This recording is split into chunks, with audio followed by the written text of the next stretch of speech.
Welcome to Phenomenon Radio, the show that covers thought-provoking breakthroughs in the fields of UFOs to discover fascinating truths, first-hand accounts, and investigative insights into the expanding confluence of physical and mental exposure to this worldwide phenomenon. Hosted by Emmy Award-winning investigative journalists, Earth Files reporter and editor Linda Moulton Howe, and world-renowned experiencer of the 1980 Rendlesham Bentwaters incident, John Burroughs. And now, leading off tonight's program, here's Linda Moulton Howe. 27 years ago, on October 17, 1991, the first one-hour pilot of a Fox network television program entitled UFO Report Sightings was broadcast. I was the original concept creator and supervising producer of that hour special, living in Los Angeles for part of that year and going on location to New Mexico to film with eyewitnesses and UFO investigators about the UFO crashes in the Roswell region. I asked my friend and colleague Stanton Friedman to help me with not only what happened the first week of July 1947 in the Roswell region that most people have heard about, but also the rumors that there were other crashes, even as early as the end of May 1947 in the plains of San Augustine. The plains span Catrone and Socorro counties for about 50 miles west from Socorro. And Socorro and the plains are a completely different site, 165 miles northwest of Roswell. That's where, once upon a time in July 1947, somewhere between Roswell and Corona on a ranch, was the first so-called flying saucer disc that made headlines around the world. So Socorro and the plains is a completely different place. Stanton Friedman earned a Master of Science degree in physics from the University of Chicago in 1956. After that, over the next 14 years, he worked as a nuclear physicist for companies such as General Electric, Aerojet General Nucleonics, General Motors, Westinghouse, TRW Systems, and McDonnell Douglas. In 1970, Stanton Friedman left full-time employment as a physicist to pursue the scientific investigations of UFOs. And we'll get into why later on tonight in Phenomenon Radio. But back in 1991, when I was working with Stanton on the sightings pilot, he told me about a man named Barney Barnett, who allegedly told his close friends, Vern and Jean Maltese, that he came upon a crash saucer with alien bodies in the late 1940s on land where Barnett worked for the U.S. Soil Conservation Service between Socorro and Magdalena. That information resonated for me, taking me back to April 9th, 1983, nearly a decade earlier, when I was working under contract to Home Box Office on an hour special, UFOs, the ET Factor. That's when I was doing research at Kirtland Air Force Base in Albuquerque. That's also when I was shown an alleged briefing paper for the President of the United States on the subject of unidentified aerial craft and vehicles. There was a list in this document of UFO crash sites where the U.S. government had retrieved UFOs and alien bodies, both dead and alive, the paper said. On that list were the towns Magdalena and Socorro. Stanton shared with me an interview he had done with Vern and Jean Maltese in 1978 about their close friend Barney Barnett. Barney had died a decade before that in 1969. Vern Maltese told Stan that Barney Barnett was working in an area between Socorro and Magdalena on the plains of San Augustine when he came upon a group of archaeologists, quote, standing around looking at some dead bodies that have fallen to the ground. and I think there were others in the machine, which was a kind of metallic instrument of some sort, a kind of disc. It seemed to be made of stainless steel. The machine had been split open by explosion or impact. There were like humans, but they were not humans. The heads were round, the eyes were small, and they had no hair. The eyes were oddly spaced. They were quite small by our standards, and their heads were larger in proportion to their bodies than our human bodies.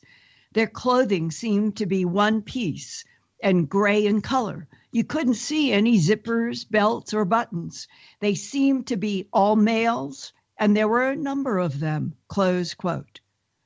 Those words are from Stan's 1992 book, Crash at Corona. Stanton also received additional supporting testimonies from a retired postmistress from Dadle, New Mexico, which is only 35 miles straight west from Magdalena.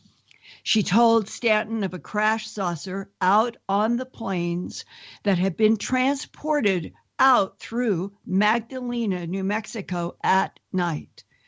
Stanton also received testimony from a career military officer, William Lead. Lead told Stanton that he learned in his own investigation that Barney walked up to the crash craft, saw alien bodies, and that Barnett was interrogated by military people at least 3 times.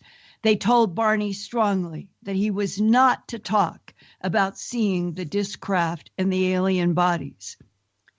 Stanton Friedman wrote about the 1947 UFO crashes in New Mexico in his famous and such an important book, Crash at Corona.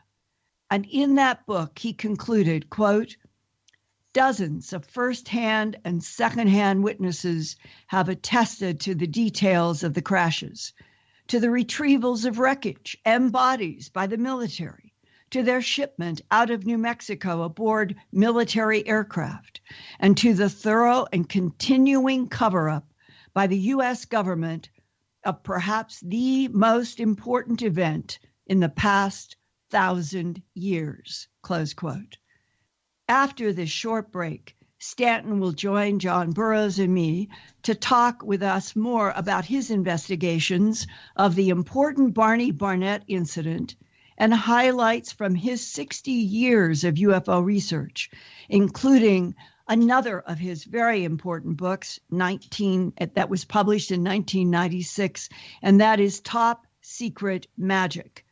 We'll begin tonight with what Stan thinks about the December 16th, 2017 New York Times front page headline with infrared video of a jet fighter's gun camera targeted on a UFO. Thank you, Linda.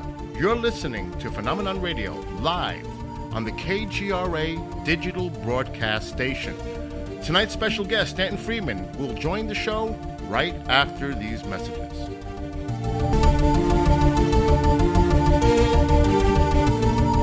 Welcome back to Phenomenon Radio for tonight's interview with Stanton Friedman. To start tonight's interview, here's Linda Moulton Howe. Linda? Hey, thanks. And Stan, I want to welcome you to Phenomena Radio with John Burroughs and me. This is really, really, to me, it is a treat to have you back. Somebody that I know has walked miles, thousands of miles in this difficult subject of what are we dealing with in the UFO phenomenon, and that I have been on some of those paths with you as part of the journey.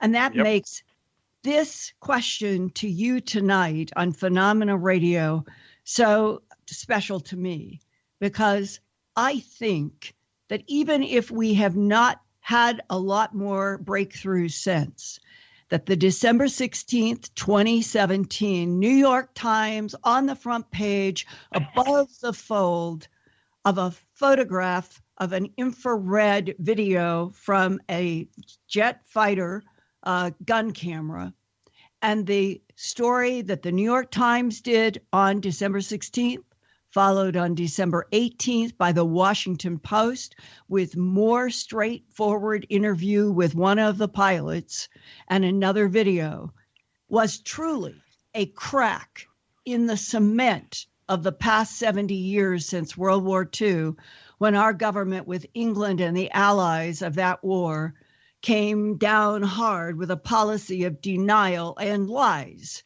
about the fact that they knew there is an alien presence interacting with this planet. And with that, I would very much like you to start tonight with what your own thoughts are since December 16th, and if you agree that it was a crack in the cement. Linda, I'm delighted to be here because I thought that was an extraordinary event, that New York Times article. And the people who were named, I've talked to them, some of them. I was very impressed. And, you know, I've been convinced for a long time that the evidence was overwhelming. The planet Earth was being visited by intelligently controlled extraterrestrial spacecraft. In other words, some UFOs or alien spacecraft, and that we're dealing with a cosmic Watergate. But that story really blew it right up, bigger than life. Talking about a program that went on for, 7 years? It's got that long title, and I'm sure you know what it is. Advanced Aerospace Threat Identification Project or Program. And Stan, when you saw that Advanced Aerospace Threat Identification Program, what was your first reaction that they would have stuck threat into? It's a department that existed in the fifth floor in the C ring of the Pentagon in Washington. My first impression was, holy cow, somebody's broken through on this. I never thought I'd see that coming from the government in a straight article and talking about, only $22 million, but that was a pretty good chunk. And so straightforwardly that this, I thought of it as a real breakthrough, that we knew that stuff was going on that we didn't know about. I mean, I had a clearance for 14 years. I understand security. And to see this in the New York Times without a hint of ridicule, without the usual line about, silly season is here again or things like that, I was blasted. I was shocked. And when I saw the positions held by the people who were mentioned in the article, again, I was very impressed, and I've seen some of their interviews since, and wow, we're on a whole different level here. There aren't many newspapers in the country that could say, oh, this indicates it's a bunch of baloney. Quite the reverse. Suddenly, hey, what's going on here? We missed the boat on this one. And stop and think for a minute. The only people who have sophisticated instrumentation and means for monitoring what's going on in the skies are the government. I don't have my own radar set, for goodness sakes. I can't chase an airplane, which is chasing a UFO, and find out what's going on with both of them. This is beyond the pale. And yet here the New York Times, in a straight scoop, is telling us the truth for once. And Stanton, you've made a very good point, because on the other side of that is, it has only been the government that could try to travel at high speed with infrared gun camera to get anything in UFOs, because you, I, and none of the civilian world can do that. But that also is part of the problem that everybody has been talking about since the end of December. We all thought, because Tom DeLonge and To the Star said that they were going to come out with another video probably in January, and maybe another video in February, and maybe they were going to do this on and on and on, which was a great idea. I thought this would be perfect, because they set a tone of serious credibility with the first release in December 16th and December 18th. But we sit here now talking on March 29th. There has been one video, and the release of it seemed to be mired in contradictions and attacks right from the get-go, again, about what was chain of custody and are these videos real? And that goes to this question that I would really like your thoughts about. Luis Elizondo, he was the head of this department in the Pentagon, and he came out on CNN and a couple of mainstream television, and I think he did one for NPR, and he seemed so down to earth and credible. Why do you think that we have not heard from him really at all in a significant way since going all the way back to, let's say, the beginning of January? I can only surmise that somebody is suddenly worried about maybe people are buying into this. Holy cow, I thought they'd laugh, but they're not. We can't let this go forward. We'd have to admit this loud and clear now, And I think they're afraid to do that. It takes guts to stick your neck out and say things like, yes, the planet's being visited. Yes, we have instrument data. Yes, many of our fine pilots have observed these things, et cetera, et cetera, et cetera. I think somebody, I don't know pressure from who, I don't know who's making the decisions. I live a long way from Washington, and I'm not a fan of the current administration, I will admit that, because I like facts and data and truth, and those don't seem to be the hallmarks of the current administration. But a real breakthrough occurred, and that it proves that one can keep secrets. But I knew that already, having worked under security. And the first spy satellite, the Corona spy satellite, I doubt if it was named after Corona, New Mexico. But anyway, that was done in secret. Yeah. And none of the data was released until long afterward. And, big program. First 12 launches were failures. When you persist after 12 failures, you're spending a lot of money and you have determination. You're going to find out what's going on.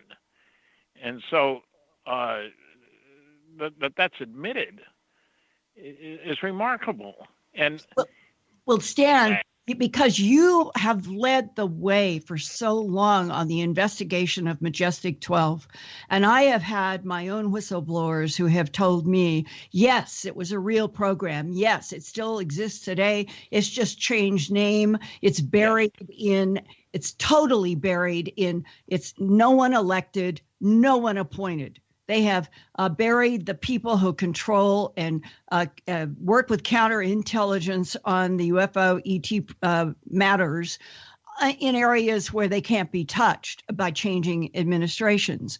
Well, if MJ-12 is still in operation, why do you think that it was not very long? And John could jump in here because I think John Burroughs pointed this out.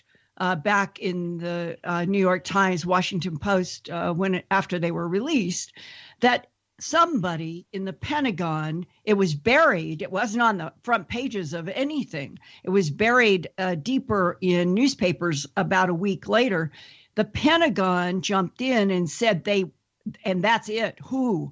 It was done as one of those more anonymous Associated Press reports that somebody in the Pentagon was denying that anybody in the Pentagon had made an official release, which was contradicting their own background, that Luis Elizondo was director for 7 years of the Advanced Aerospace Identification or Threat Identification Program. So if you were analyzing what you know about the whole MJ-12 history, and we're not arguing here at all, I'm confirming, as far as I'm concerned, it existed, the documents are real. What would have collided that the Pentagon would have put out a release about a week after the gun camera footage, small article denying that it was an official Pentagon release? There had to be some inside discussion where somebody had second thoughts. We can't do this, maybe for religious reasons, maybe for technology reasons, maybe for the close connection between the president and the Russians, and maybe, the kicker on all of this stuff that relates to high technology is we can't give them any data that might help them to build systems that can attack us. I mean, that has to be a basic rule. It's one of the reasons for secrecy. A basic rule: you can't tell your friends without telling your enemies, because they read the New York Times too, Right. And so somebody got angry, maybe it was on a deathbed confession, and said, "Oh, the hell with it. What can they do to me now?" It wouldn't surprise me if there were things like that going on. And so, I don't know how you get Tom DeLonge involved, a rock musician after all. What's that got to do with science and technology and, government cover-ups and things like that? Well, that leads to Bob Bigelow. That was his connection. Yeah, but I know Bob Bigelow, and I'm very favorably impressed with him, not just because he's got money. There are lots of people with money who don't impress me, but Bob was a straightforward guy to deal with. I had a research grant from him. He came through whenever he said he would do it. He was first rate, and we need more people like that. And as he said in one quote, he doesn't give a damn what people think. He's going to say what he believes. Yeah, 60 Minutes a year ago. But then, Stan, that makes all of this more mysterious.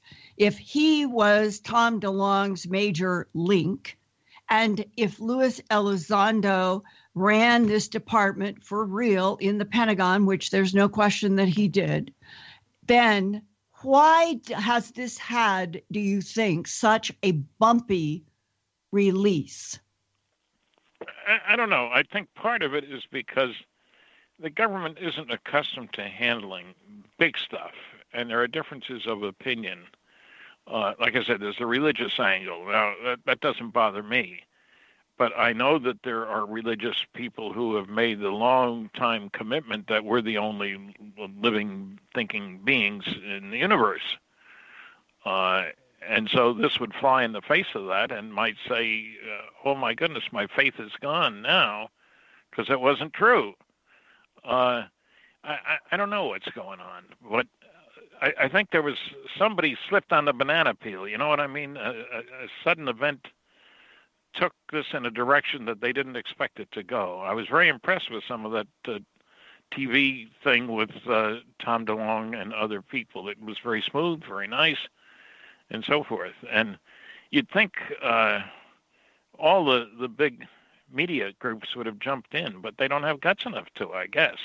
Or it's because counterintelligence operated by and for and to the behest of MJ-12 on the original request from Harry S. Truman. Nobody is to know anything. And that allegedly was in collaboration with Winston Churchill, who told Dwight Eisenhower in London around 43 or 44, according to a release in the National Archives from a man who is a prominent scientist in England now, and who his father was working security for Winston Churchill, and that the scientists sent a letter to the National Archive on one of these releases that have been going on, and you've been a part of comments on Larry King and others about these National Archive releases.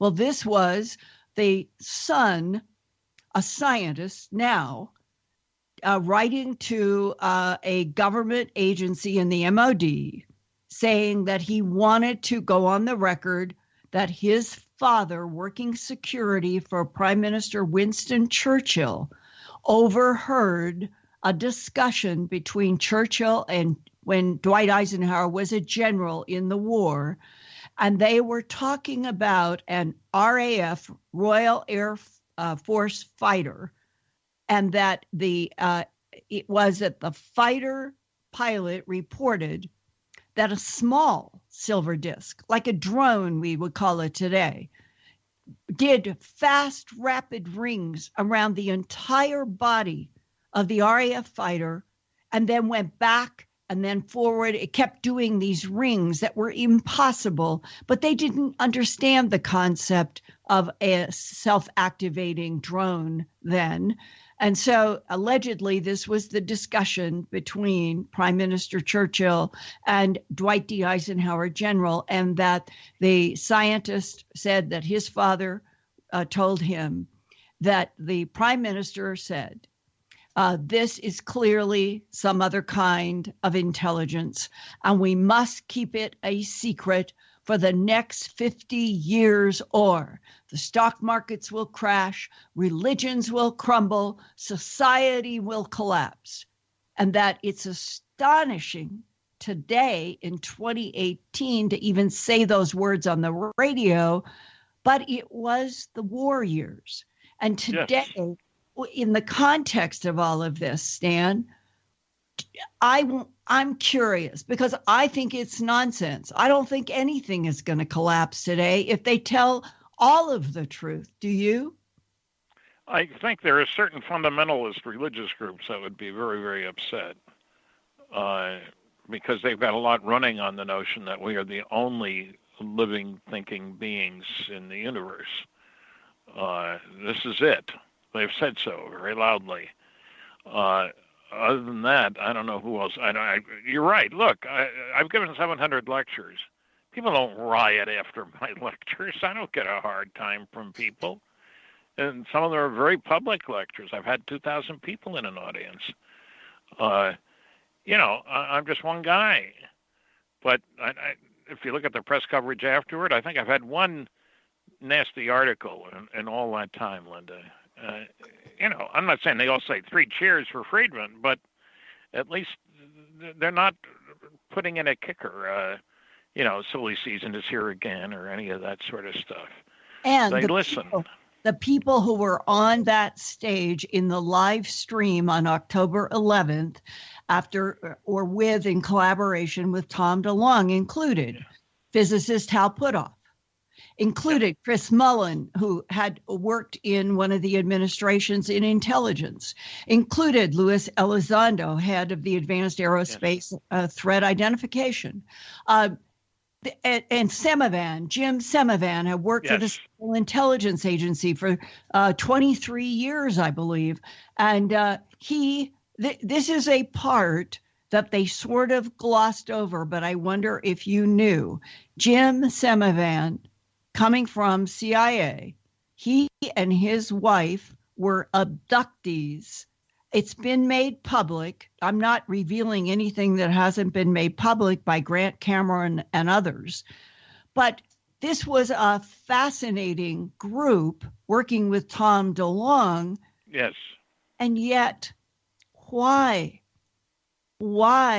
isn't the main, we'll call it the main New York Times and CNN, why are they not following up with every single person? Why are they not following up with Bob Bigelow saying on 60 Minutes, there are aliens under everyone's nose? And when Lara Logan said, aren't you afraid people will think you're crazy? That's when he said, I don't give a damn. Yeah, Bob is a courageous guy, and he's been out there on this field for a long time. Many people probably never heard of him, but, millionaires are a dime a dozen. But Bob was pretty special. He stayed at the same crummy motel the rest of us did when we were out there researching.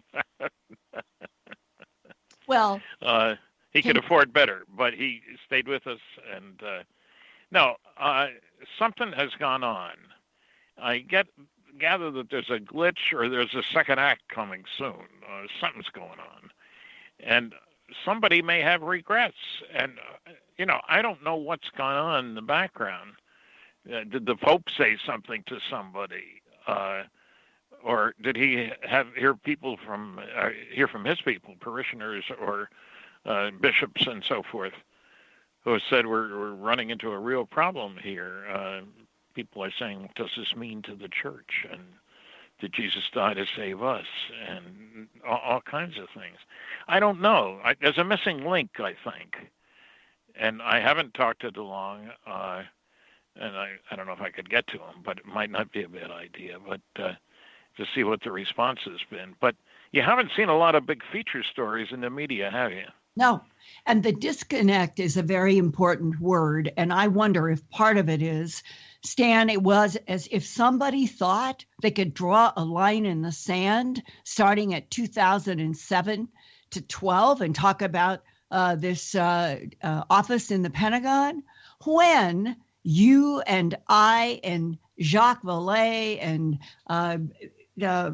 still alive Whitley Strieber, and there's a group of us who go all the way back to the early 80s. You go back further than any of us in terms of trying to get hard forensic evidence, hard physical evidence. And as far as I'm concerned, some of us really have it in terms of animal mutilations and the human abduction syndrome, and people who have talked to us as whistleblowers in the military about craft. Now, can you pick up this and go into what I still think is one of the most important stories that most of the world doesn't know anything about, and that's Barney Barnett, the letter, all of it that you reported about. You were the first to dig into that because of the Maltese that were friends to Barney. And I think tonight on Phenomena Radio that it would be a very special segment if you could go into as many details as you have on that, what I think Barney Barnett absolutely came close with beings in a craft. Well, the story is so interesting because we hadn't heard about it. We stumbled across it. In other words, they weren't coming after me. I found them, kind of thing. And part of it, as you know, I do a lot of lecturing and a lot of radio stuff. And so people come to me, they contact me. And it's like with Bill Lead. I was on a show in Toronto, and I got a call after the show from somebody who heard it and told me about the plains of St. Augustine. He liked what he heard on the program, and he talked to me. And I met with him later on, Bill Lead, and, ex-military, very responsible individual. And I found people, I like to check on people, when you go into a town where somebody lived, and you quietly ask questions and get a handle on the town and the people and all the rest of that. And with the Maltese, now I didn't know them from Adam, but I found them, and they told me their story. They were in the wrong place at the wrong time, and they found out what was going on. It's a shame that we haven't had a massive, everybody's dead, so we haven't had press conferences with these people's faces to stare at the camera. But if we could do anything to provide a central repository for people to come forward who have a story to tell, and maybe want their name not used, something like that. When there's a major crime, I talk to our local RCMP. I live in Canada, Royal Canadian Mounted Police, and so when you have a major crime and there is a lot of publicity given to it, and you ask the public's cooperation. And I said, do you get a response? He said, oh, yeah, we get loads of response.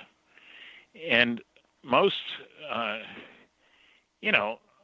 few percent are extremely useful, and the rest don't matter. People want to be helpful. But if you go after data, in other words, and make people feel safe if they tell it, that there are no repercussions for them, that's very important. And, it's like if you're dealing with a major crime situation, nobody wants to run afoul of the mafia or anybody like that. Sticking your neck out in public is not healthy and things like that. And it's the same in this case, that people don't want to get attention. It's absolute nonsense. I get people saying that this one or that one spoke out because they were looking for public attention. I've had them say that about the Betty and Barney Hill case. We have an interracial couple in 1961, and he's on the Governor's Civil Rights Commission. She's a social worker working for the state, and they want publicity.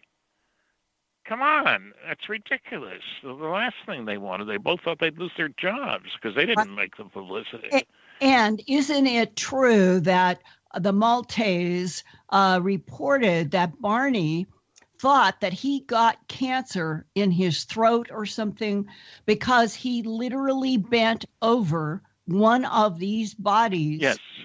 And can you explain that? And also, wasn't it his wife who had a letter, or somebody had a letter or was keeping a diary about what he reported?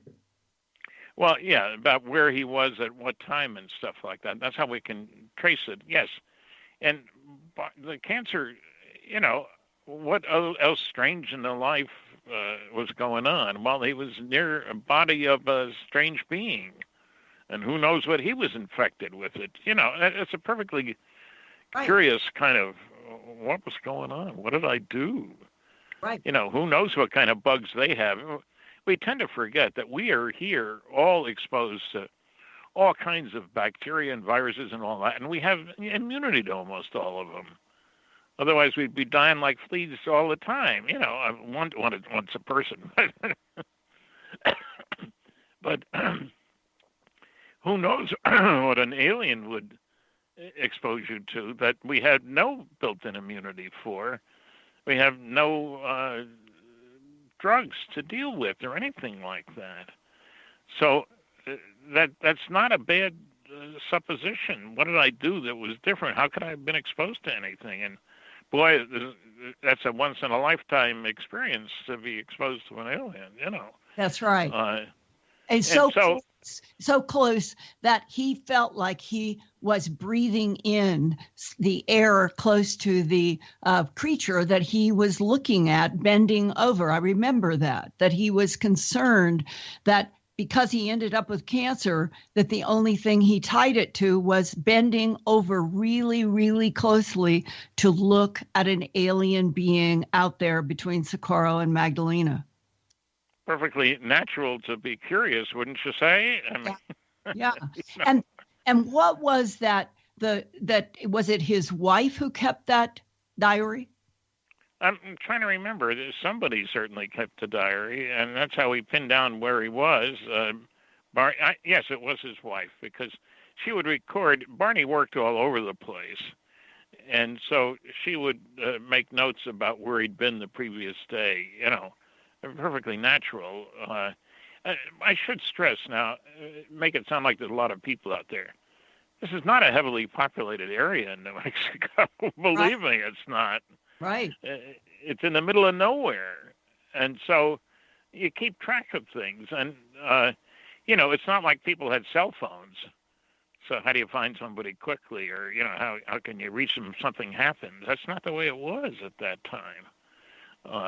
You were isolated is a good way to put it, all over the place there.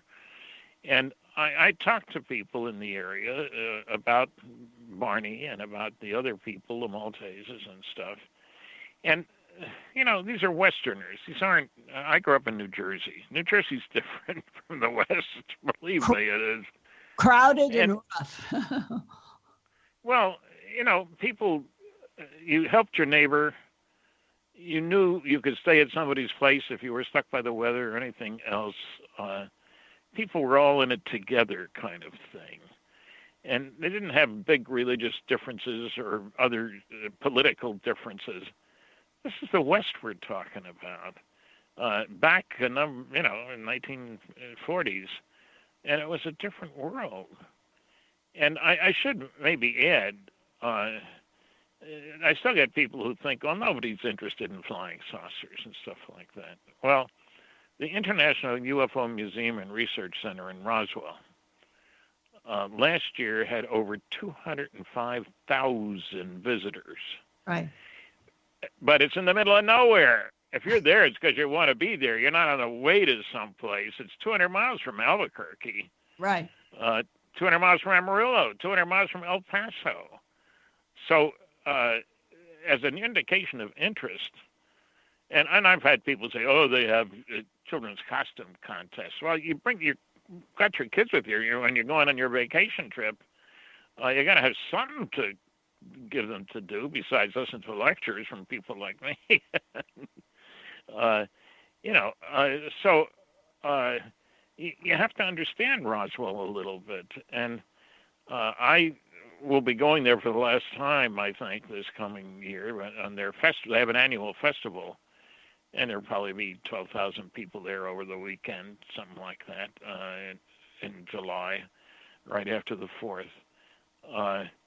And so people in Roswell are country folk in that sense, but decent, honorable people. This isn't a land of Billy the Kid, and his gangs of hoodlums kind of thing. This is not what we're talking about there. Yeah, they were down-to-earth ranchers, and a lot of archaeologists and anthropologists have been in New Mexico for decades. And did you or anybody ever find any people who might have been in the group of archaeologists or anthropologists that Barnett described being there looking at the silver disc stuck in the ground? I did find somebody, and I'm trying to recall where that went, and it didn't go anywhere that I can recall. But, Linda, I'm getting old. I'll be 84 in July. And I hate to say this publicly, but my memory isn't as good as it used to be. I've been a lot of places, talked to a lot of people, and I don't have a secretary. I know I should have a stenographer with me at all times and tell her all the truths and all that sort of stuff. Well, I don't. And so I have to check back and refresh this stuff every once in a while. There's a new book by Don Schmidt and starts with a C, Tom Carey, which has got some new data related to the Roswell kind of stuff. And one thing that may be happening here, we're getting past, 60 years. So there may be some ease of being able to get some stuff declassified that's been sitting around for a long time. And where the people are dead, so you don't need to worry about ramifications for the individuals. And I'm waiting to see whether this story sort of unfolds a bit and touches on other stories, other people who can say, well, my dad told me this, or my grandfather told me this, that, or the other thing. Right. And another generation, yeah.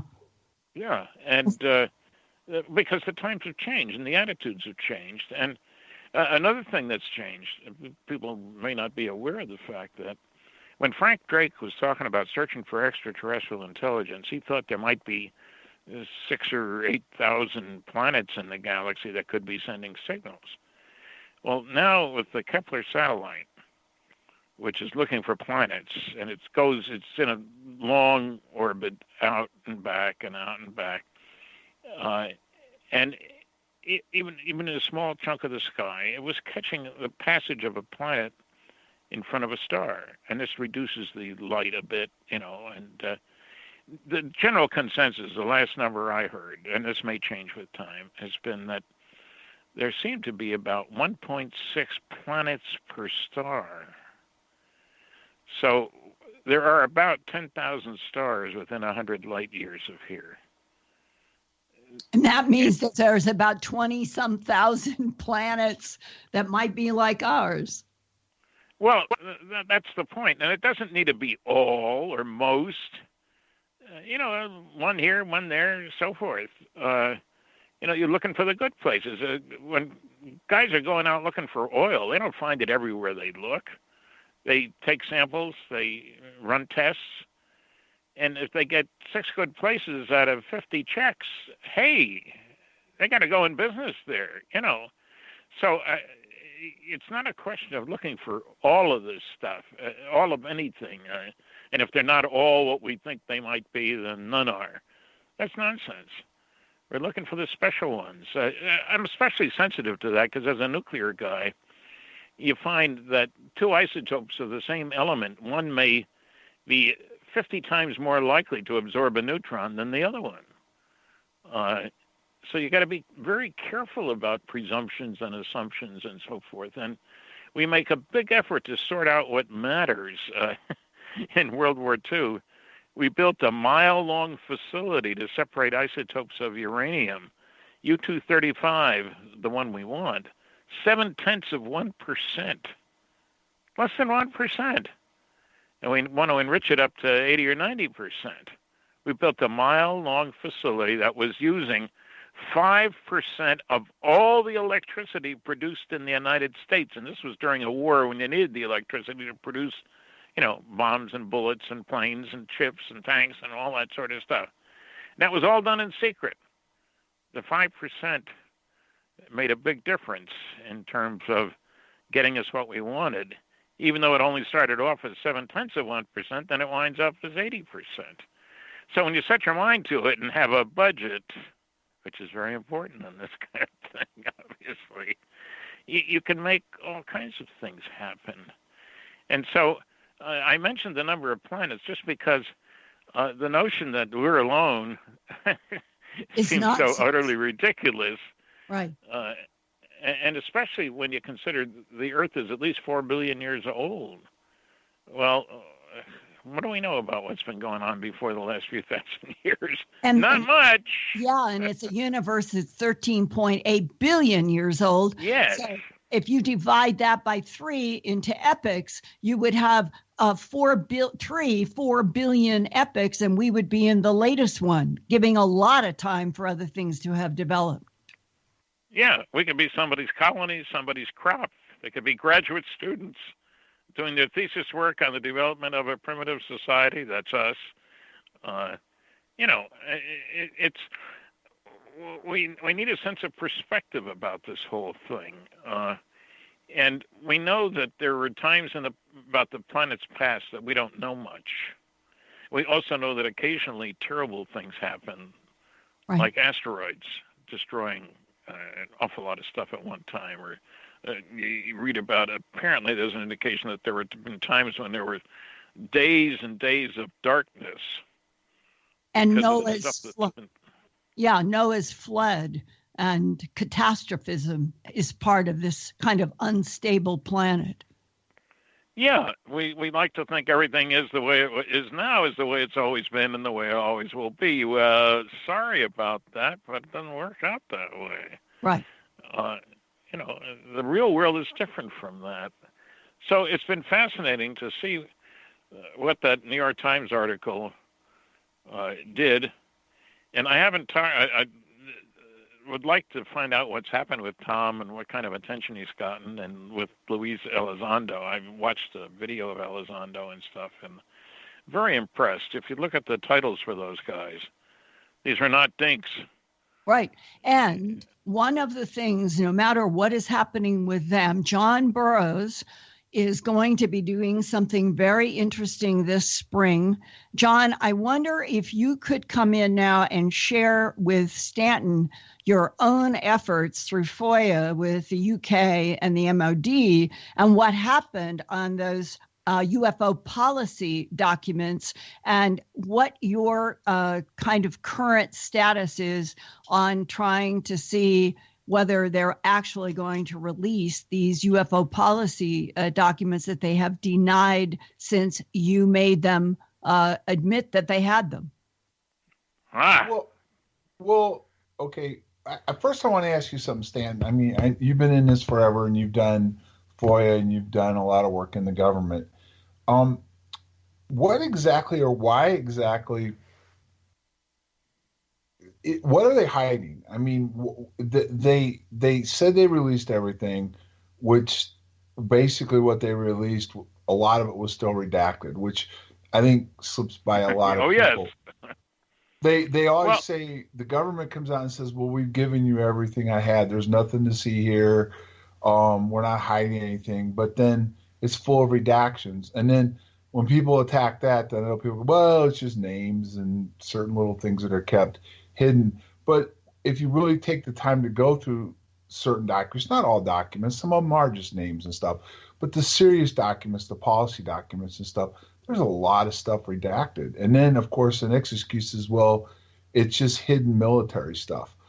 But what's your take on all that? I mean, you've done this. When you look at the NSA, the NSA release of 156 pages of top secret Umbra UFO documents. That's by their definition.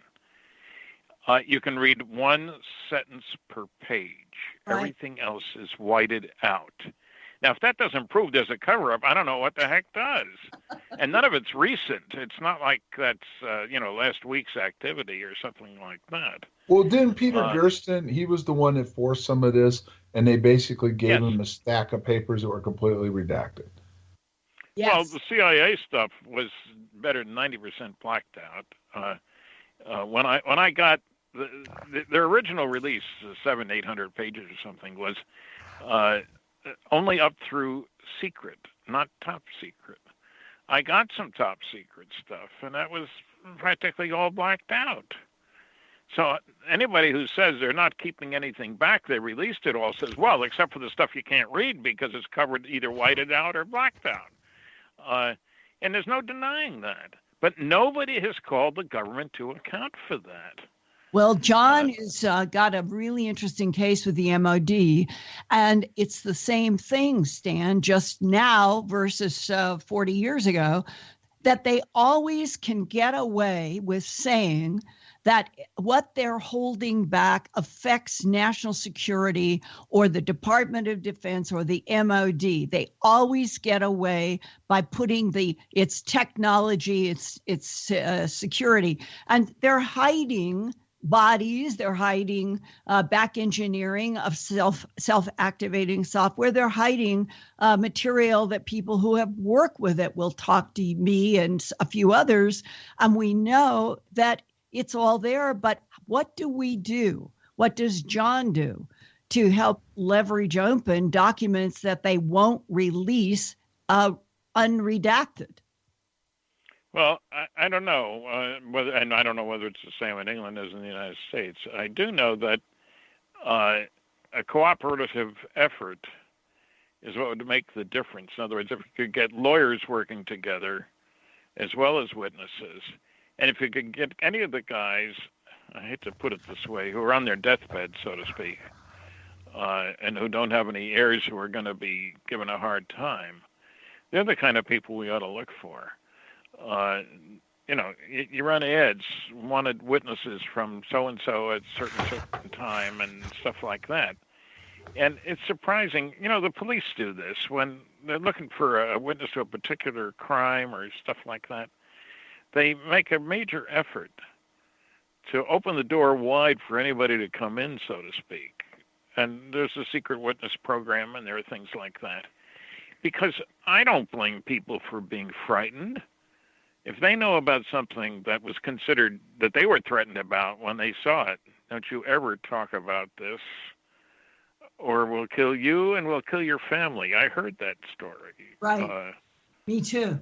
Well, Stan, here's the interesting thing, and we're getting ready to take our first break. But you got Gersten. He caught him in a lie. He got him to finally release documents. The courts forced him. But then what I'm not sure about, and maybe we could cover more about FOIA after the break, but I believe after what he got released, he was stonewalled then because it's all national security. And when you go to national security issues, when you walk in the courtroom, they can go behind the scenes with the judge that has clearance. He comes back out and rules that none of this can be released. So you're at a dead end then. What can you do? How can you go any further? That's the point. So you spend thousands of dollars and man hours to get to a point where you get them in a corner, and then they just throw the national security card because they've got everything blacked out, and the judge will agree with them, and you're done. Well, I don't know what you can do. On some cases, at least, you can find, like lifting a corner, so to speak, get a little information over here, get somebody to say that, well, that's more than 50 years old, you can't withhold it. There are rules on some of those, not all, but there are different situations in terms of this restraint is in place for X years. And sometimes we've gotten stuff after the X years has evolved, gone by, and they can no longer hide behind it. Well, yeah, but then that's 50 years, 60 years ago. And even look what Kennedy, they still held back certain things. The president reclassified it. That's right.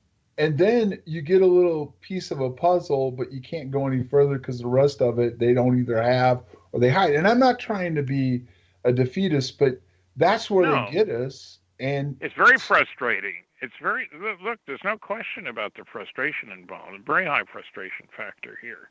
And Stan, after we're going to go to break now, when we come back, let's have you and John pick it up on this whole challenge of what happens when there is FOIA, but that the government still hold everything back in the interest of national security. That is the meat. We get the bread. We want the meat. Let's talk about that after this break. Okay. Thank you, Linda, John, and Stanton.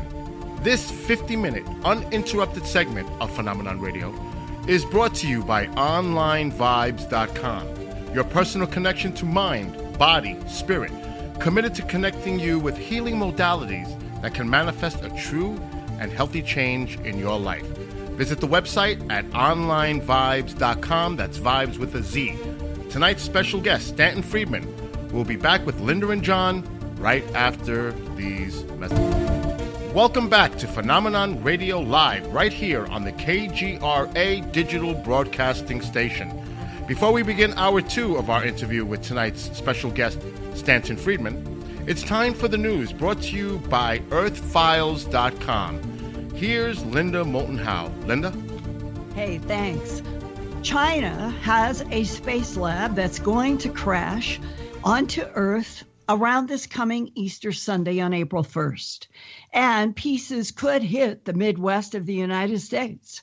This unmanned Tiangong-1 Chinese space station first launched on September 29th, 2011, and it's expected to fall back to Earth between the early morning of March 30th and the early morning of April 2nd. And most projections have it on Sunday the 1st. Most of this space lab is going to burn up in the atmosphere, but parts could crash in an estimated strip from Wisconsin, much of Illinois and Indiana, and nearly all of Iowa and Ohio, anywhere between latitudes 42.7 degrees north to 42.7 degrees south. Right now, that space lab is about 134 miles high and getting lower and lower each day as it circles Earth every 88 minutes. No one knows exactly when or where the falling Chinese space station is finally going to hit, but somewhere around 40 to 50 miles up, this entire thing will be in friction against our atmosphere, and there will come a microsecond and the whole damn thing is going to burst into flames in the Earth's atmosphere, and large chunks will break off and keep breaking up into smaller pieces. Then around 10 miles up, the falling fragments will lose their forward velocity. They'll stop moving forward, and suddenly they're going to be going almost straight down. According to Jonathan McDowell, a Harvard astrophysicist, quote, there will be lumps of about 100 kilograms or 220 pounds or so, still enough to give you a nasty wallop if it hit you. Yes, there is a chance it will do damage. It might take out someone's car. There will be a rain of a few pieces of metal. It might go through someone's roof, like if a flap fell off of a plane, but it will not be widespread damage, close quote. If you want to see if Tiangong-1 will be visible to you, you'll need a sighting schedule for your location. And for that, go to this website, heavens-above.com. It shows a live ground track of Tiangong-1, and it's really cool to look at. I've been studying it. And when you go to this site, you will be asked to log in. Once you register, all you need is to indicate your location. As far as pinning down the time and location as to when Tiangong-1 will come down, there's another website, satflare.com. That is the online satellite and flare tracking website. It is collecting and comparing different reentry predictions with orbital figures and reentry ground bands. It's also really cool. SatFlare's data is updated many times a day, and right now, all analyzers have Sunday, April 1st, as the most likely 24-hour period for the Tiangong 1 to burn up. And on the world map, about 80% of the United States from the 42.7 degree latitude south is underneath the Chinese space station's rapid orbits.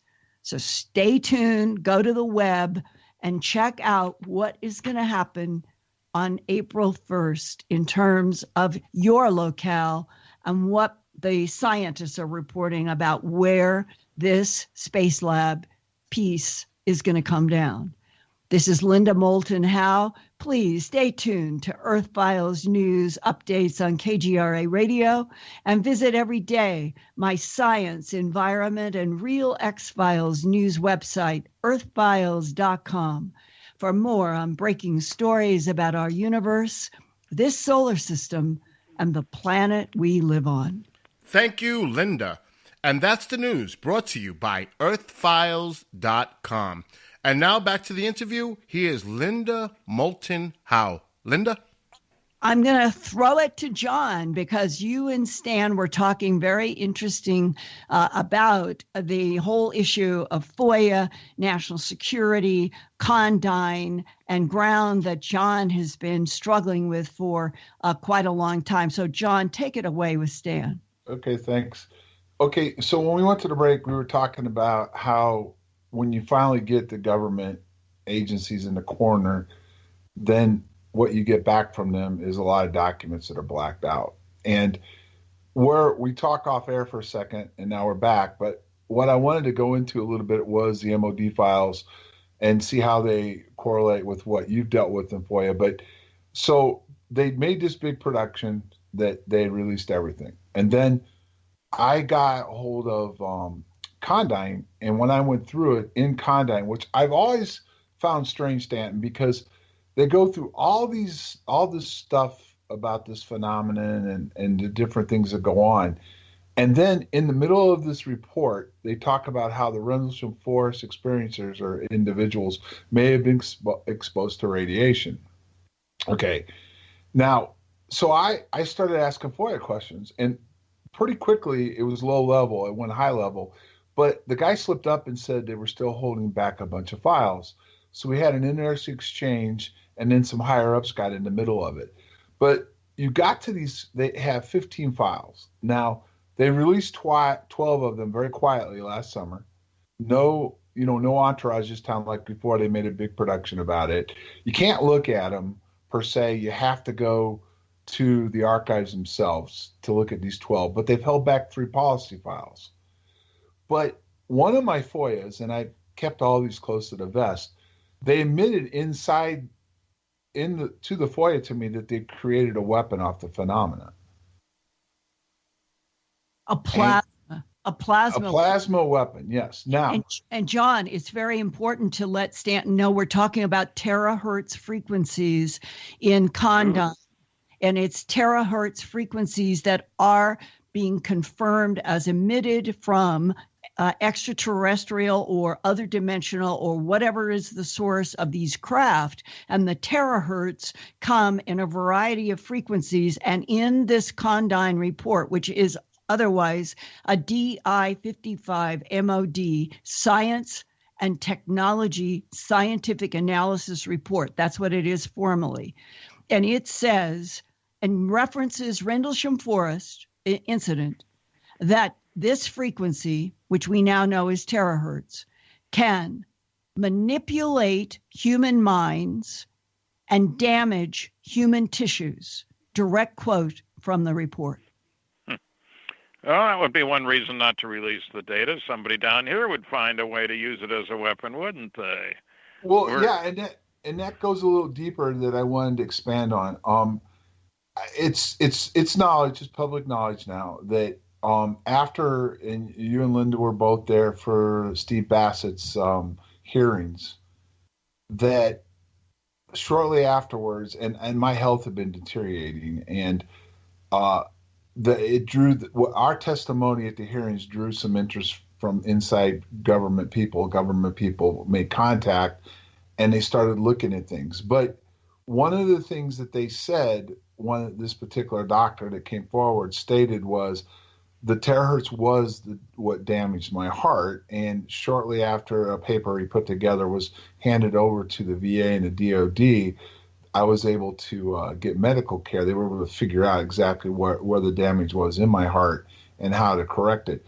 But one of the things that comes out of this, which is even more interesting, is Hal Puthoff, who's on To the Stars, wrote a paper in 2010 I asked you about off air called Advanced Space Propulsion Based on Vacuum Spacetime Metric Engineering.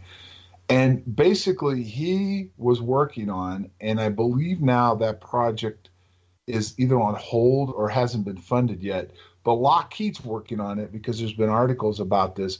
But it basically is what they said in Star Trek. It has to do with warp drive. And that would be a whole game changer as far as us being able to travel into space. But it involves terahertz radiation. Well, I think the government has been very successful at making us think that all the frontal attacks there's nothing to see here, guys. You know what I mean? And I think there are even people inside the government who were surprised to find, hey, where did that stuff come from? Or why didn't we get that? Or that there have been cover-ups. It's standard policy to do that. You don't say, hey, we're covering this up. You ignore. You stay away from. You should I say lie? That's the right way to put it, I guess. Yes. And anybody who thinks governments haven't lied. Now, let me make clear. I think sometimes in your job, under security, you will have to lie because that's the conditions under which you operate. That the basic rule is we can't tell our friends without telling our enemies. And that's the thing, that if they release to you, they release to everybody because anybody can read what you get. And that's the thing one of the things people don't seem to understand. That, not everybody knows everything. The whole need to know concept is foreign to most people. I get people asking me, surely you tell your wife about that. No, you don't tell your wife about classified things. It's against the rules, and you could lose your job, you could spend prison time, all kinds of things. You can't control what she says, or a woman telling her husband, or anything like that.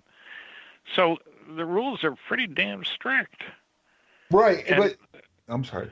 Go ahead. No, I'm just going to say whether we like it or not, and there are legitimate reasons for security. One of them might be that if you put this stuff out, it would help your enemies figure out how to do something technologically that they haven't been able to figure out yet. Another is that there's some defense applications on this, not just the offensive weapons. But when you know what your enemy is doing, it's kind of neat to anticipate what he's going to do. That he's got certain capability. And, it was funny, in World War II, the Germans wanted to know what the English were doing, and they flew I'll call it a blimp, maybe it was a Zeppelin, I'm not sure which, a big blimp, over the English Channel, and they were looking for signals that would indicate that the English were using radar, and they didn't find any. And they flew it back again, and then a third time they went over English territory, and there was a big national fuss about that and violating airspace, land space, whatever all those things are. But the whole point of this stuff was that they were wrong. The Brits were operating at a frequency 10 times higher or lower than what they were looking for. But they didn't know that. And so there are times when everything is straightforward, but you're not getting where you want to go because you're in the wrong ballpark. Yeah, everything Stan and John is so compartmentalized. I've had whistleblowers tell me that they have come to my books to get answers about subjects they worked on for years in DIA, CIA, NSA, NRO, because they were so compartmentalized that they would only get dots, and each person would have dots. And that when I could end up reporting a whole picture, because human abductees have many, many big pictures about things that the government thinks that they're covering up. It's complicated. Is the point? Is it isn't easy. Now, I frankly believe if there were a major effort, not just people vying with each other who's going to be first, and if I can't get there first, the heck with it. But if there was a major cooperative effort from everybody who's ever made a request to put their piece of the pie into the oven, so to speak. That's an awkward phrase. Sorry about that.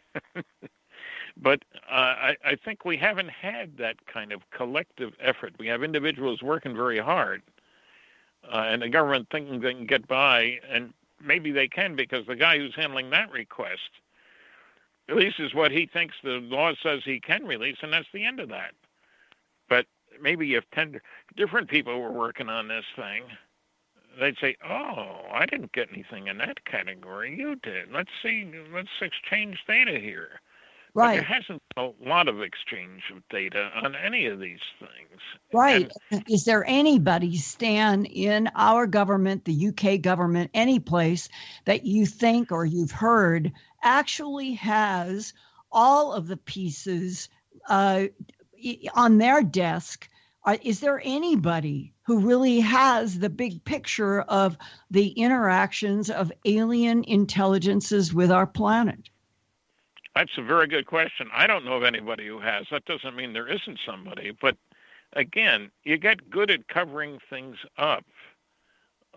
It's a way of life. And you recognize it's not only your enemies, but if your friends find out and they release the information, you're in trouble too. So it's complicated. And what is missing is a national will to go after this stuff with a concentrated effort, not just a few hardworking people. I mean, we've got John Greenwald, for example, with the Black Vault. I don't know how many documents he's got, but it's a very big number. But how many people know about it? And maybe they have a piece that he doesn't have. And one of the problems is when you have a huge archive, everybody throws their hands up. You have to have archivists or people who have knowledge who go through, or hire people who go through 100,000 documents to find the 5 that are really meat. And that's what's missing everywhere. Yes, yeah, I agree. And, we need a Bigelow in terms of funding that kind of, I'll call it software effort as opposed to hardware effort. And I mentioned Bob only because he's got the money to do it. But there must be somebody else out there, some other somebodies, who are willing to fund this kind of effort once they realize that there's gold in them Nar Hills. You know what I mean? That there really is something there. And, I don't know of any compilation that says, here were things that were classified that were released. And that's what we found out. Yeah, you're right. There's no central clearinghouse for that. That's right. And we just stumble across things. And up to your point about competition, Elon Musk at SpaceX and Tesla is now going to be in a race with Jeff Bezos of Amazon, who is in a race with Vladimir Putin, who is in a race with Xi of China. They all are now racing to get to Mars first. What do you think, from everything you've been exposed to, at least Elon Musk, I am convinced, has been read into the MJ-12 type program, and he may be there on an official intel reason. that with these guys all of a sudden declaring this race to Mars, do you think, Stanton, it means that there is some knowledge about something impending on the timeline of Earth in the future? Well, one thing that comes to mind is to go to Mars as opposed to another star system, which is a whole other ballgame. It may be that they want to reawaken the nuclear rocket program, greatly increase the payload. Well, there's a real puzzle there.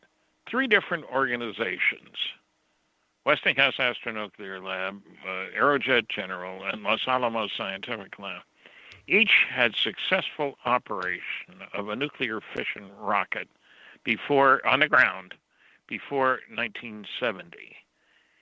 And those tests went great. The exhaust temperature was 4,000 degrees, which is awful darn hot.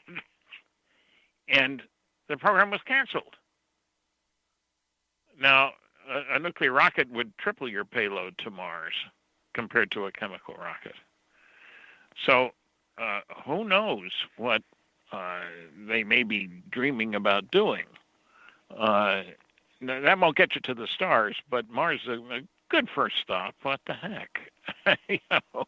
But do you think there is a possibility, this is what I'm raising, that whatever the alien advanced beings, let's call them advanced beings that have had some kind of communication and interaction with maybe 4 or 5 leaders on the planet over the last 70 years, who knows for sure, but that there is some reason why right now Elon Musk even moved back, Stan. He was going to launch in 2026. Now he's moved it back to 2024. And he seems not to be kidding. He means getting people and technology in a launch that will put him and them on Mars.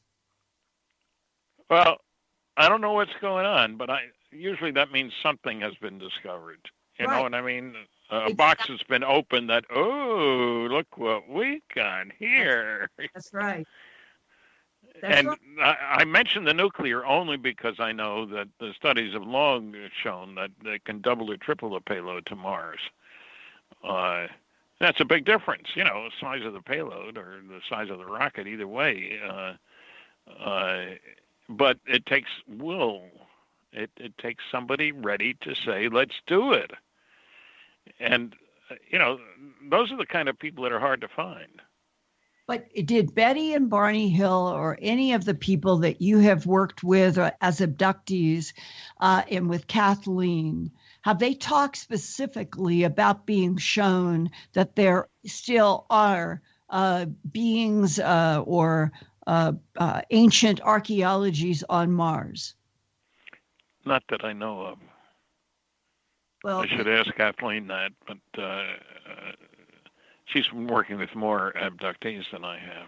Well, there are military whistleblowers who say there's ancient archaeology on Mars and that our government knows it, and it may be germane to why there's a race to get to Mars, and that there is knowledge that the archaeology that contains hieroglyphs on Mars matches identically to under ice Antarctica, ancient archaeology that matches ancient archaeology and hieroglyphs that we have photographed on the backside of the moon, and that we know that the ancient archaeology on the backside of the moon extends into the interior of the moon. All 3 places, Northern Hemisphere Cydonia, 1.5 miles down under ice that's in Antarctica that's accessible by submarine, and that's what we've been doing the last 15 years, and the backside and interior of the moon.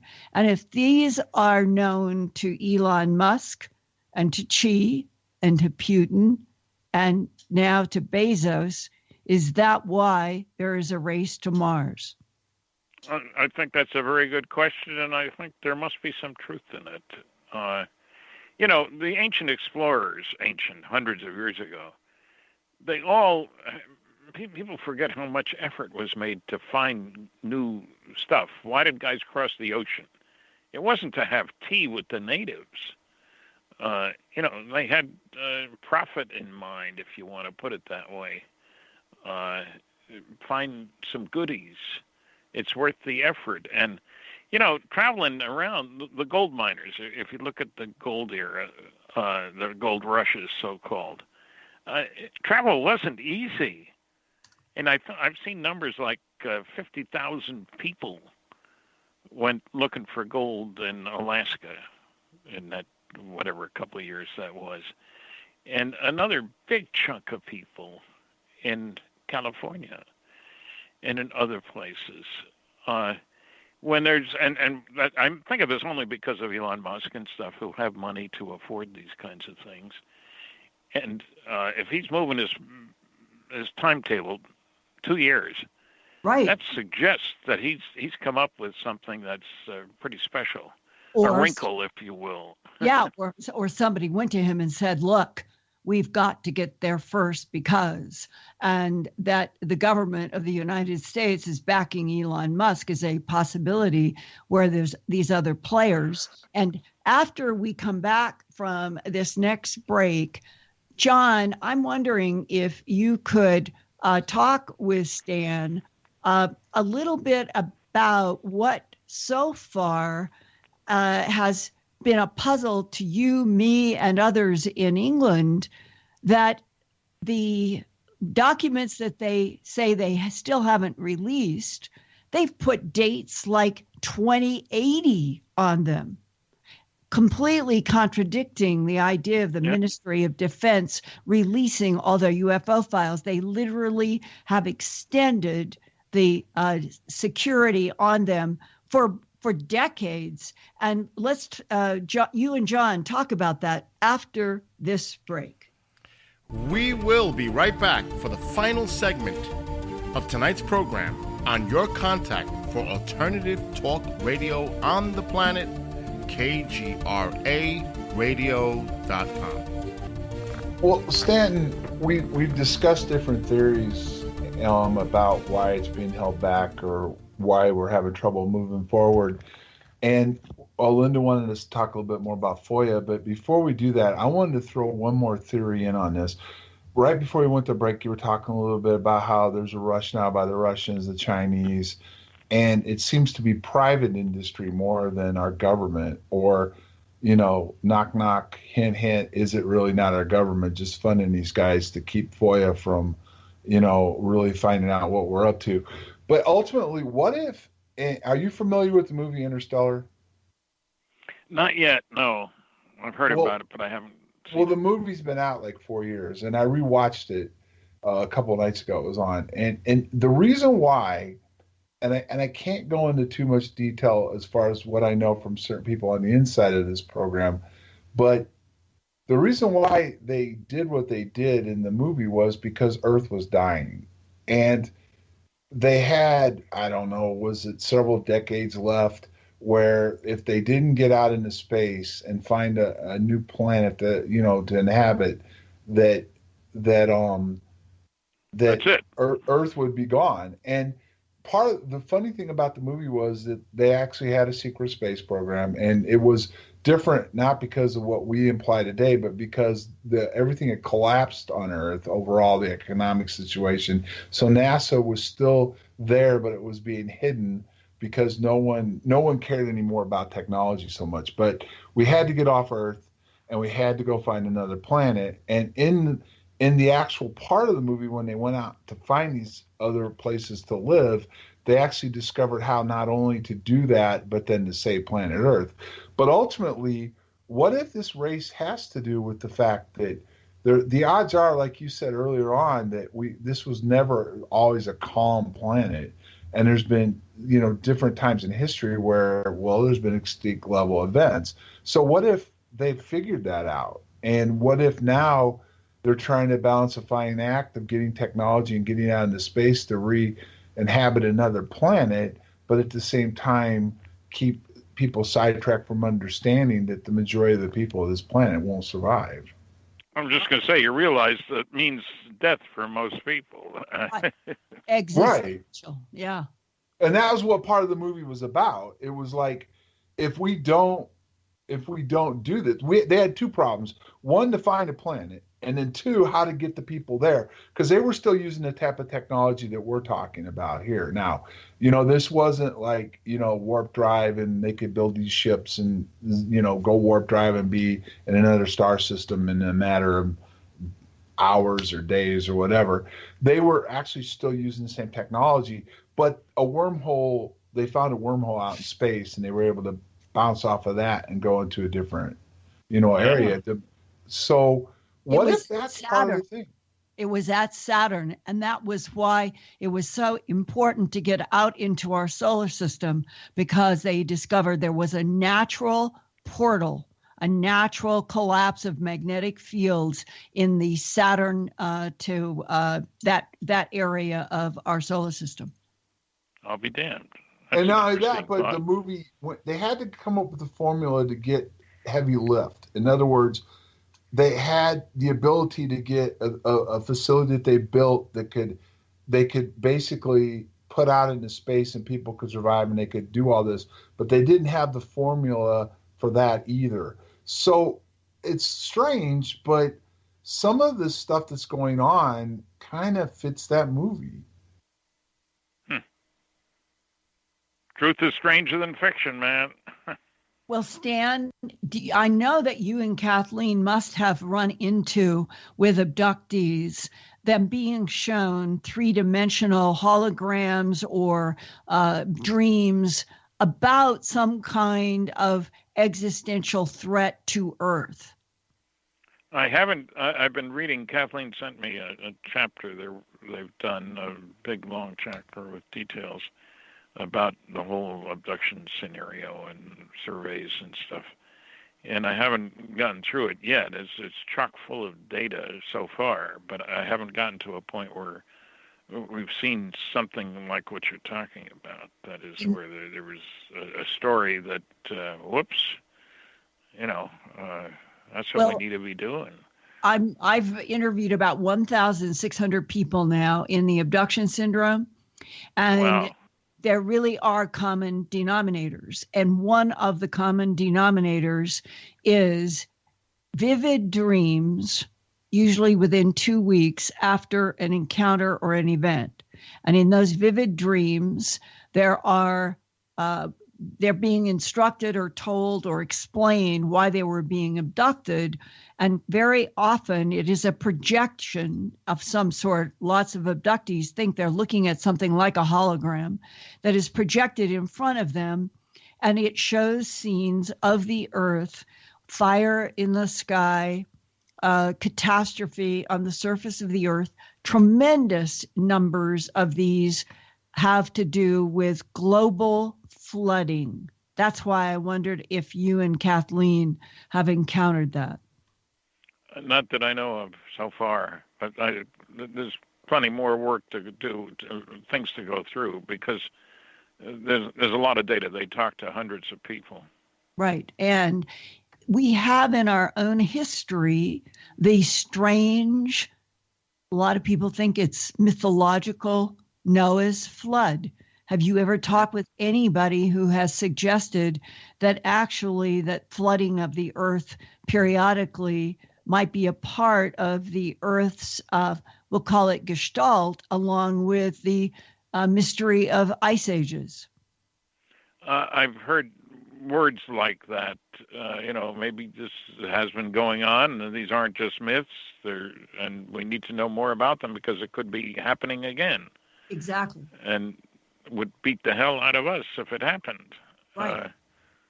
And so I don't have an answer for you, but there's something I'll be looking for. I mean, I want to deal with the people who have had dealings with the aliens who know what's going on. And how much do we get from that? I don't know. Well, and John, are you able to talk about what you may be doing to try to get more information on the withheld documents? Well, here's the thing, okay? And this is where I'm just kind of, I don't know how to say this any more than I'm kind of at the end of my rope, because there's two facets to this. Number one, these guys have been doing this for 50, 60 years, where they're able to manipulate. They use the press. They use their documents. Nick Pope, what did they call the government? British government used to call people over there that would try to discredit things. They would just basically throw one little thing out against the wall, because most people don't have time to pay that much attention anyway, and they would discredit, or people like, oh, well, whatever, I don't really care that much anyway, and they call them useful idiots. But the problem is, there has to be something out there that's going to get the attention of the world, that's going to make them really want to understand, are we alone or not? And don't jump on me and say, you guys already know we're not alone. But a lot of people still don't know, and they don't pay enough attention. They don't care or whatever. But there has to be something that happens to get the public perception behind this. And yes, some of the problem with this has been, you get crazy stories put out, different things that are easily discredited or eventually are discredited or found to be false, which ruins it. But there are enough documents. There are enough things out there to say something's going on. And yes, December was important when you got mainstream press to talk about it, but there was the problem right there. Who inside mainstream press understands this? Who can carry the torch? That's the problem.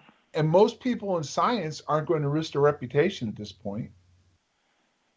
They're not going to come out and say much.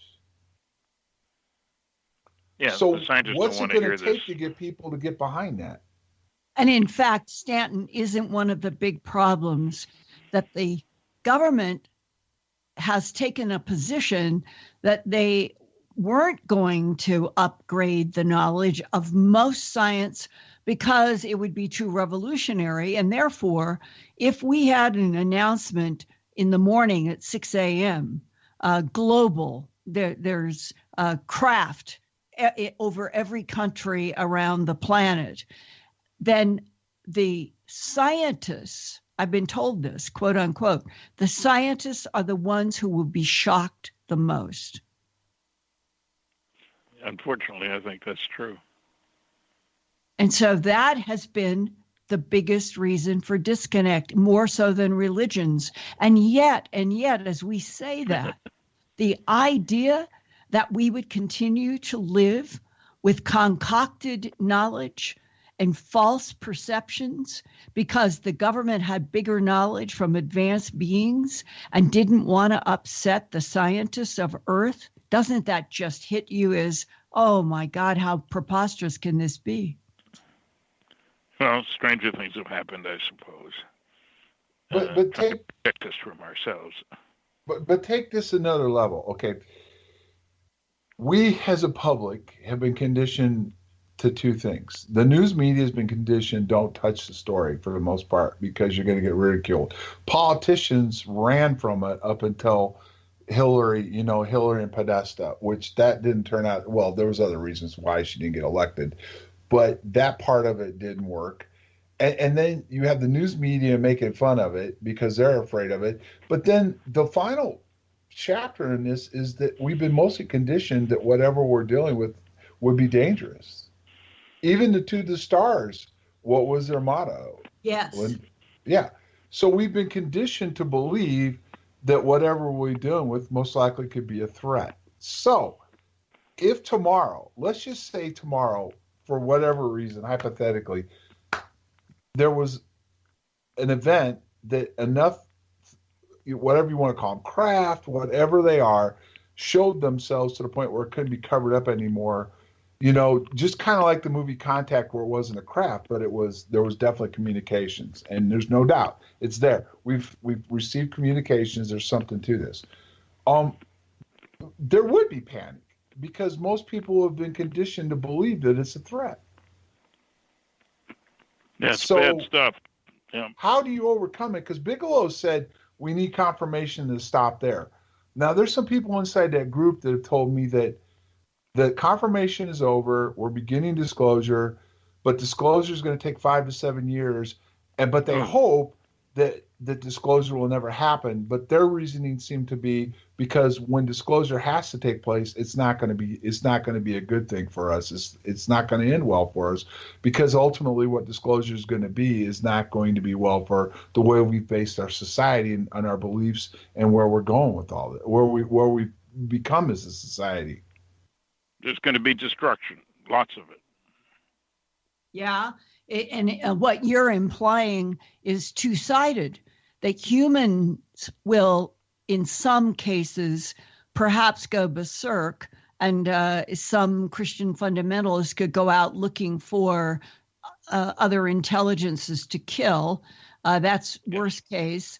The other part is that the government has worked so hard to keep even those few of us who have been exposed through whistleblowers to a tremendous number of layers related to this phenomena, being both extraterrestrial biological, but being other dimensional, moving dimensions, bending space-time, tremendous physics that is beyond human comprehension.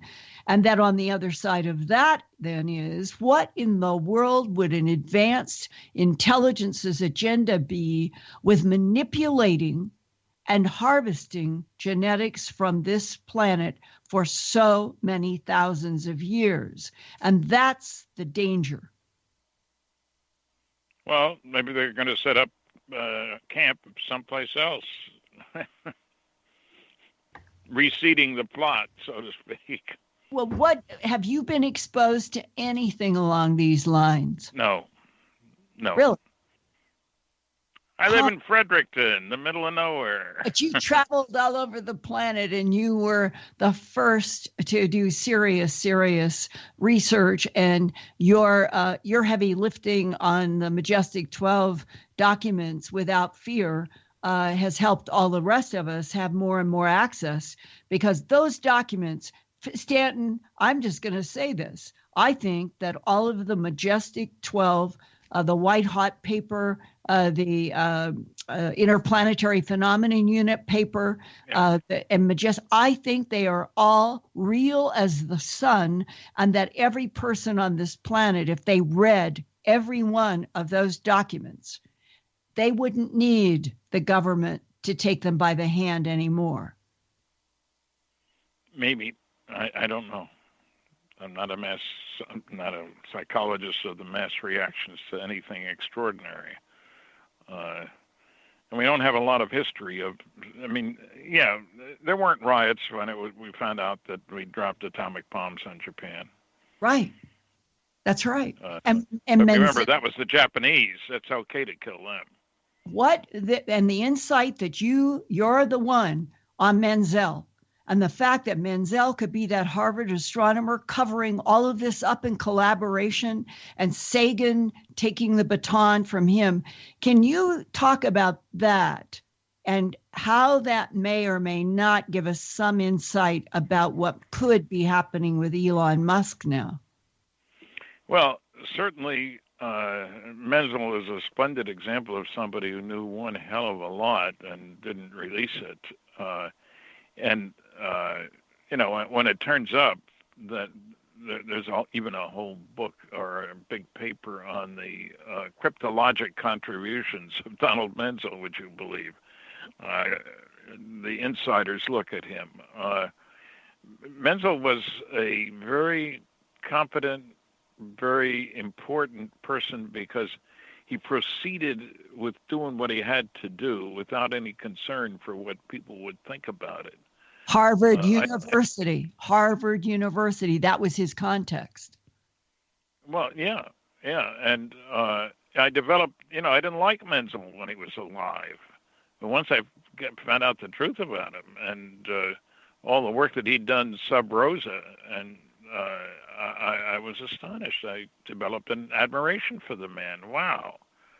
Look what he managed to do. He had the cover to do it, but still.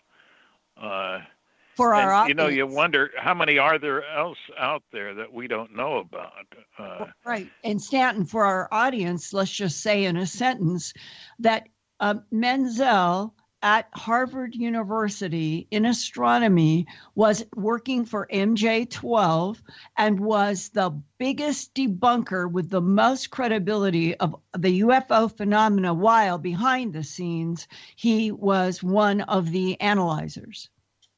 Yeah, I mean, he led a double life. That's why I did an article, and some people got mad at me for saying that, the double life of Donald Menzel in the for QFOS, UFO Journal, because remember, the war had an impact. He joined up in his 40s, would you believe, in the Second World War. And I developed just a heck of a lot of respect for the guy, and how he could keep at it. Yeah. I don't know, persistence and so forth, but I wish we could find a couple more Menzels, dead or alive, either way. Well, Stan, do you think that Donald Menzel did pass the baton to Carl Sagan? No. Carl was never much in favor with the government. He was involved in anti-nuclear rallies. He wasn't on those kinds of terms. I think he took advantage of his status as an astronomer, talking about life in outer space, SETI, and all that sort of stuff. But I think there has to be somebody else involved that Menzel handed the baton to put it that way. And I don't know who that was. Hal Puthoff probably has some ideas about that, but I haven't talked to Hal in years. That's right. That's a good question. But didn't Menzel communicate with John F. Kennedy? Yeah. And that's very significant. They had breakfast together on occasion. They knew each other first name basis.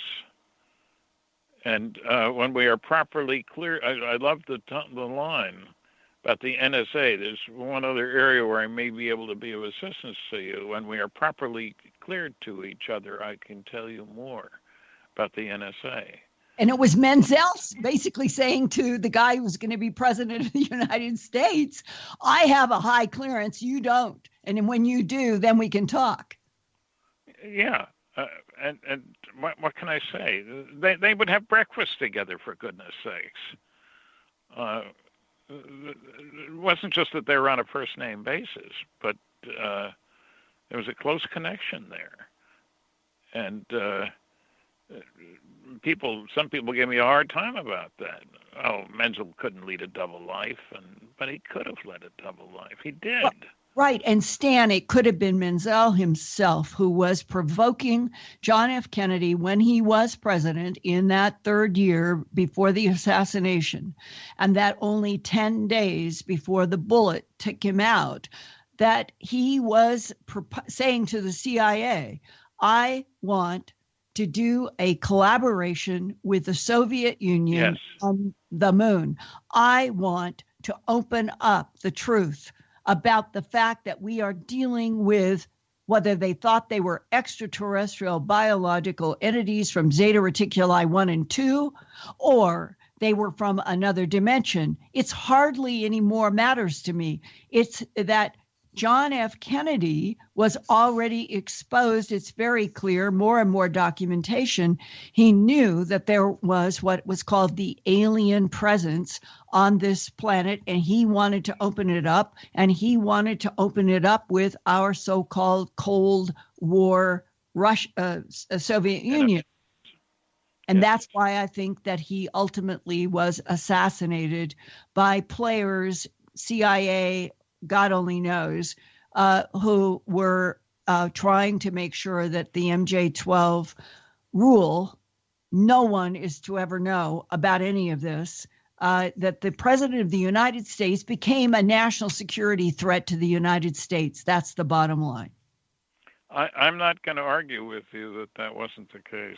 I think it might very well have been. And Menzel would have had a role in all this, like it or not. And Menzel, I think, was a big picture guy, and he admired Kennedy. There's no question about that. and they knew each other. And when we are properly cleared to each other, I love the phrase. And you throw this in with the Bollinger memo.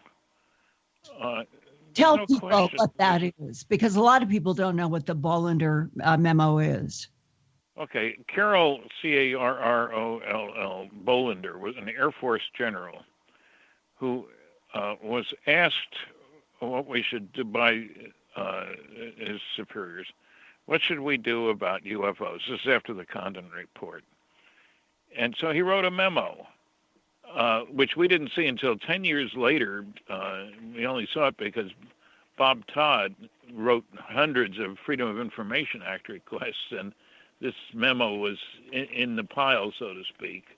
And, you can understand people being careless. Holy cow, we got hundreds of just send them all. It's all a bunch of junk. But the memo was written, I'm looking at it right now. I have a copy here, 20 October 1969. And they talk about the University of Colorado report and so forth. And one of the key phrases to me was that reports of UFOs which could affect the national security are made in accordance with JNAP, Joint Army Navy Air Force Publication 146, or Air Force Manual 55-11, and are not part of the Blue Book system. Right. Which is an incredible statement, and then later on, 2 paragraphs later, termination of Project Blue Book would leave no official federal office to receive reports of UFOs. Quote, however, as already stated, reports of UFOs which could affect national security would continue to be handled through the standard Air Force procedures designed for this purpose. Holy cow! Right. And I talked to General Bollinger, and I said, it sounds to me like you're talking about 2 separate communication channels. Exactly. And he said yes. And he told me yes. I don't know of anybody else who talked to him. And Stan, that was exactly what I was talking to you about today, of that CIA crypto analyst his boss was in Langley. He was based in an Army facility in the southeastern United States. They looked at autopsies of alien beings. They went around the world. They gathered all kinds of physical evidence. This was going on 57 to 60 with this guy. And he said, Project Blue Book, the one that the public heard about, was designed to deflect the public and the media, that there was another real Project Blue Book, and it was going through Fort Belvoir and the CIA and the crypto analyst's office and that building in the southeast Army base.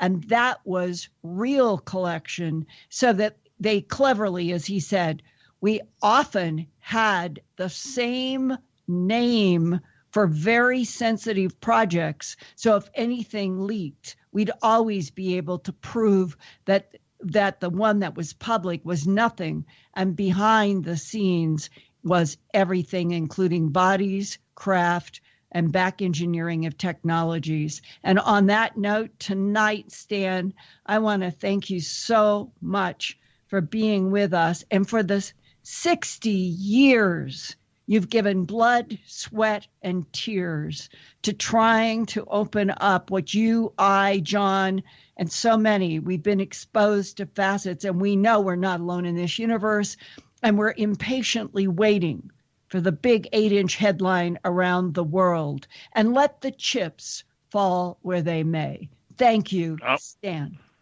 You're so very welcome. It's been a pleasure. Kept me awake.